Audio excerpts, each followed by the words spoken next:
जय श्री राम। मैं कुलविंदर सिंह राणा एक बार फिर अपनी पूरी टीम ज्योतिष और हम की तरफ से एक नया एपिसोड लेके आप लोगों के समक्ष हाजिर हूँ। जैसा कि हम लोगों ने एस्ट्रोलॉजी को पढ़ना शुरू किया, उसमें सबसे पहले हमने प्लैनेट्स की जानकारी के बारे में पढ़ना शुरू किया। हमने स्टार्ट किया था सबसे पहले प्लैनेट्स सन से। हमने सन के बारे में आपको जो पिछले एपिसोड में जानकारियां प्राप्त की थी, उसमें हमने कारक ऑफ सन तक कर लिया था कि सन के कारक क्या क्या होते हैं। ये सारा कुछ हमने कर लिया था कि सूर्य कौन सा ग्रह है, उसके फ्रेंड्स कौन हैं, उसके एनिमी कौन हैं, वो न्यूट्रल किसके साथ है, इस ग्रह का स्वामी कौन है, किस राशि के ये स्वामी हैं। उसके बाद हमने इसके देवता कौन से हैं, डाइटीज़ कौन कौन से हैं, किन किन चीज़ों में ये कौन कौन सी बॉडी के पार्ट्स को कंट्रोल करता है, ये सारा हमने संक्षेप में पढ़ लिया था। बहुत ज़्यादा क्वेश्चंस आए, आंसर्स आए, और आई होप जिन लोगों को हम बता सके हमने सारा कुछ बताया, और अपने लेवल पे उन लोगों ने बड़े अच्छे तरीके से हमें जवाब दिए कि उनको कुछ समझ आ गया है। तो अब let's we start next to this. कारक ऑफ सन करने के बाद रिलेटेड प्रोफेशंस एंड ऑक्यूपेशंस। यदि आप लोग सीख रहे हैं, आपको अच्छा लग रहा है, तो आप एक कॉपी पेन लेके, मेरी एक गुजारिश है आप लोगों से कि आप कॉपी और पेन लेके ज़रूर बैठा करें, क्योंकि ये चीज़ें जब तक आप लिखेंगे नहीं, जब तक आप समझेंगे नहीं, आपको ये चीज़ें पता नहीं चलेंगी। ये अभी तो स्टार्टिंग है, इसके बाद तो आप उलझते चले जाओगे यदि आप प्रॉपरली इन चीज़ों को समझ नहीं पाओगे। तो हम स्टार्ट करेंगे रिलेटेड प्रोफेशंस एंड ऑक्यूपेशंस। जो भी बंदा जिससे जो सूरज के साथ हम किन किन चीज़ों को देख सकते हैं, कौन से इसके साथ रिलेटेड प्रोफेशंस होते हैं, कौन कौन सी नौकरियां हम इनसे रिलेटेड कर सकते हैं। तो सबसे पहले आते हैं रूलिंग क्लास। इसका जो भी सूर्य के साथ देखते हैं कि किस क्लास में, रूलिंग क्लास में बंदा जाता है। उसके बाद मिनिस्ट्रियल गवर्नमेंट जॉब्स, अच्छी गवर्नमेंट जॉब्स में भी लोग जा सकते हैं। Commission agents, maximum commission agent जो होते हैं उनका सूर्य अच्छा होता है, तो उस अकॉर्डिंगली कमीशन एजेंट्स बन सकते हैं, प्रमोटर्स बन सकते हैं, सेल्स पर्सन्स बन सकते हैं, फोटोग्राफर्स एंड ज्वेलर्स। ये सारे सूर्य के ही ग्रह के साथ रिलेटेड हैं।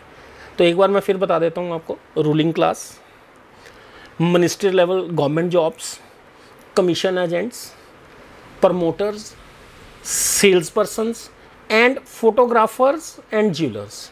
ये सारे जो हैं ये सारे के सारे सूर्य से रिलेटेड प्रोफेशंस और ऑक्यूपेशंस होते हैं।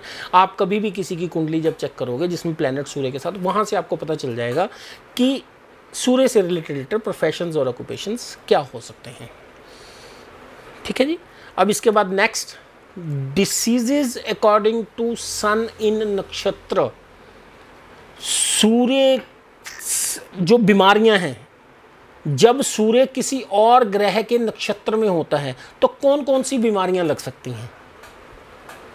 एक किसी का, मान लीजिए किसी का सूर्य है, सूर्य अपने ही नक्षत्र में है, तो उसको क्या हो सकता है, उस इंसान को कौन कौन सी बीमारियां हो सकती हैं। तो now we will going to discuss on this.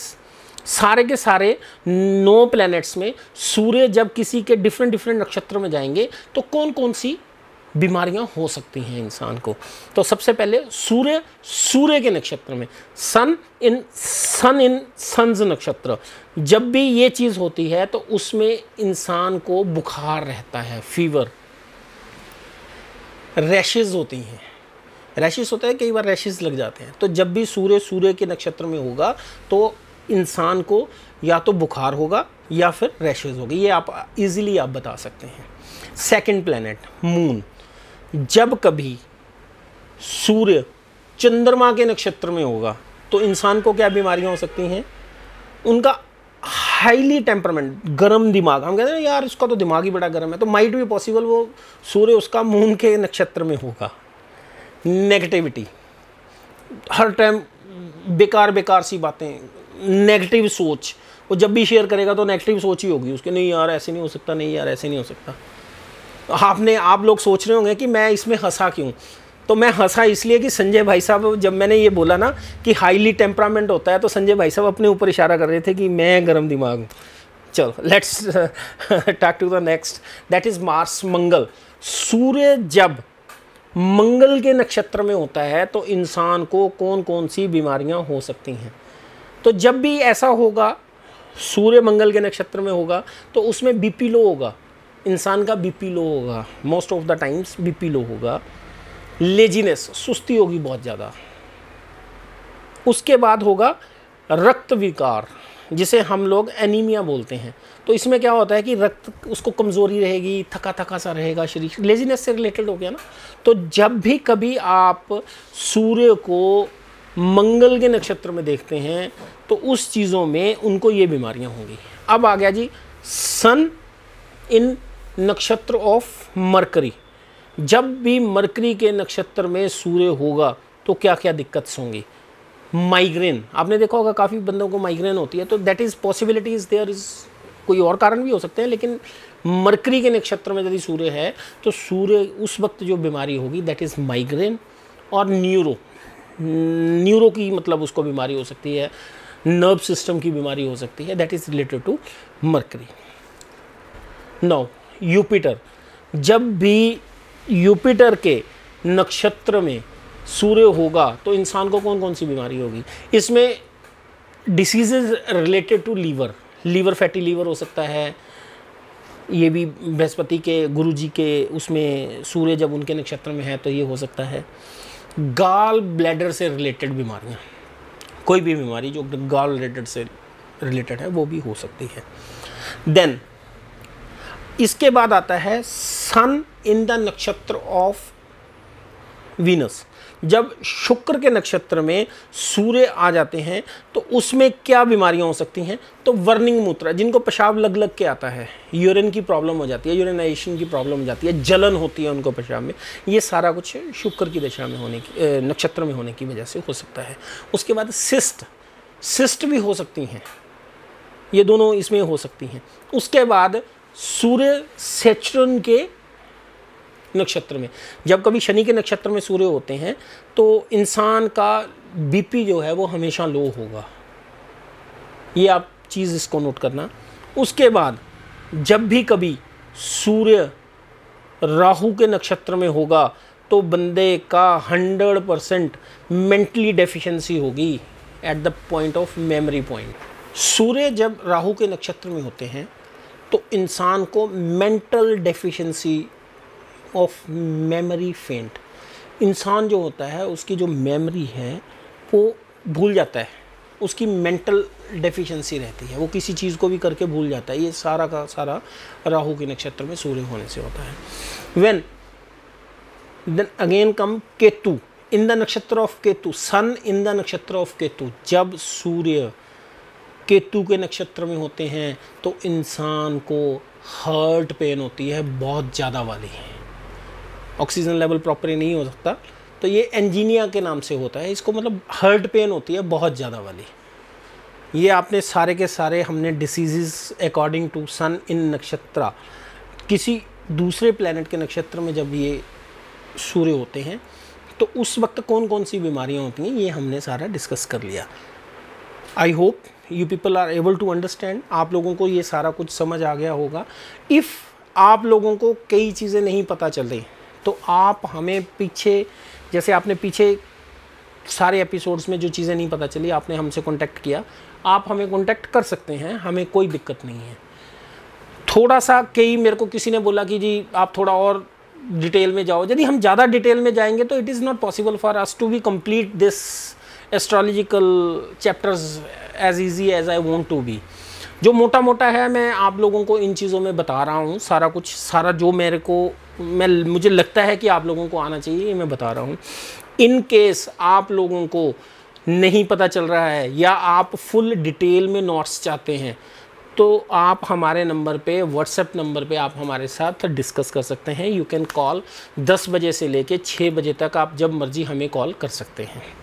तो इसी के साथ हमने सन से रिलेटेड प्रोफेशंस, ऑक्यूपेशंस कर लिए, डिसीज़ कर ली, कौन कौन सी बीमारियां हो सकती हैं, अब इसके बाद नेक्स्ट हम करेंगे सन इन हाउसेस। सूर्य कौन से घर में होगा और उसका क्या हमें वो मिलेगा, वो सारा कुछ इसमें हो सकता है, वो हम आप लोगों से डिस्कस करेंगे। रिलेटेड प्रोफेशंस और occupations, diseases according to the sun in different nakshatra, ये हम लोगों ने अब पढ़ लिया। अब मैं एक आपसे छोटी सी बात जो डिस्कस करना चाहता हूँ कि सूर्य को जल चढ़ाने के क्या फ़ायदे होते हैं, क्यों चढ़ाना चाहिए। ये सूर्य को जल चढ़ाना युगों युगों से चलता आ रहा है, एक परंपरा है जो सब करते हैं, कुछ नहीं भी करते हैं। मेरे अकॉर्डिंगली जो मुझे पता है, श्री राम जी रेगुलर सूर्य को जल चढ़ाया करते थे और उनका कोई ना कोई उनको बेनिफिट भी मिलता है। तो सूर्य को जल चढ़ाने के फ़ायदे तो होते ही हैं, लेकिन उनको जल चढ़ाने के कुछ ना कुछ नियम्स भी हैं। उन नियमों के अनुसार ही सूर्य को जल चढ़ाया जाना चाहिए, जो मैं आप लोगों से आज डिस्कस करना चाहता हूँ। सबसे पहले सूर्य को जल चढ़ाने के लिए तांबे का बर्तन यूज़ किया जाता है। किसी और बर्तन में उनको जल ना चढ़ाएं, हमेशा तांबे के ही बर्तन में जल चढ़ाएं। गड़बी मिल जाती है, छोटा सा लोटा मिल जाता है, आप उसमें जल लेके वो जल उसमें आप उनको सूर्य नमस्कार करके जल चढ़ाएं। कोशिश करें सूर्य को जल चढ़ाने के लिए जब सूर्य उदय होते हैं, पूर्व से जब सूर्य निकलते हैं, तो उसके एग्जैक्ट 1 घंटे के बीच मैक्सिमम टाइम होता है, ये आपको जल चढ़ा देना चाहिए। सूर्य को जल चढ़ाने के लिए तांबे की गड़बी, तांबे का लोटा, और फिर उसमें रोली, गेरू, लाल चंदन, ये इनमें से कोई भी चीज़ आप डाल सकते हैं। ये डालने के बाद लाल फूल ये डाल सकते हैं। और कोशिश करें जब भी सूर्य को जल चढ़ाएं, पूरब की तरफ मुंह करके, सूर्य की तरफ मुंह करके, आपके हाथ अपने सिर से ऊपर होने चाहिए, ताकि सूर्यों की किरणें जो हैं वो आपके ऊपर पूरा प्रॉपरली प्रकाश एंटर कर सकें, आपके शरीर के जा सकें। जल चढ़ाने के बाद जहाँ पे आपने जल चढ़ाया, कोशिश करें वहाँ पे मिट्टी का स्थान हो, उसमें मिट्टी से जहाँ जल चढ़ाया है उसको एक तिलक लगा के अपने माथे पे लगाएं और सूर्य को नमस्कार करें। इसके बाद सूर्य को जल चढ़ाने के फायदे कौन कौन से होते हैं। यदि आपको नौकरी में, सबसे बड़ा फ़ायदा है ये, कोई दिक्कत आ रही है, परेशानी आ रही है, आपके जो ऊपर वाले बॉसेस हैं वो आपके साथ सहयोग नहीं कर रहे हैं, तो जब आप सूर्य को जल चढ़ाएंगे तो ये सारे लोग आपके साथ प्रॉपर आपका सहयोग करेंगे। हम लोग इस चीज़ को इस तरह से देखते हैं कि यदि नौकरी में दिक्कत आ रही है तो सूर्य भगवान की पूजा करने से आपको मदद मिलती है। सूर्य को जल चढ़ाने के कुछ और भी बेनिफिट्स हैं, कुछ और भी लाभ हैं। जैसे कि सूर्य को आत्मा का कारक माना जाता है। जब सूर्य को आत्मा का कारक माना जाता है, जब हम जल चढ़ाते हैं उनको, तो आत्मा की शुद्धि होती है, बल बढ़ता है। तो इसमें ये भी लाभ मिलता है, कार्य क्षेत्र में भी लाभ मिलता है। सबसे बड़ा बेनिफिट ये है कि आप अपने छोटे बच्चों को, जिनकी आई साइट वीक है, नज़रें कमज़ोर हैं, उनको रिक्वेस्ट करूंगा मैं उन सब लोगों से कि आप जब भी सूर्य को जल चढ़ाएं, तो जो सूर्य को जल चढ़ाते वक्त एक धार बनती है पानी की, जल की जो धार बनती है, उसके बीच में से सूर्य की किरणों को देखें तो आपकी नज़रें भी ठीक हो सकती हैं, आपकी आई साइट जो वीक है वो भी ठीक हो सकती है। इन्हीं शब्दों के साथ मैं आप लोगों से एक बार फिर इजाज़त चाहूँगा। मिलेंगे अगले एपिसोड में सूर्य इन हाउसेस, सन इन हाउसेस। जय श्री राम।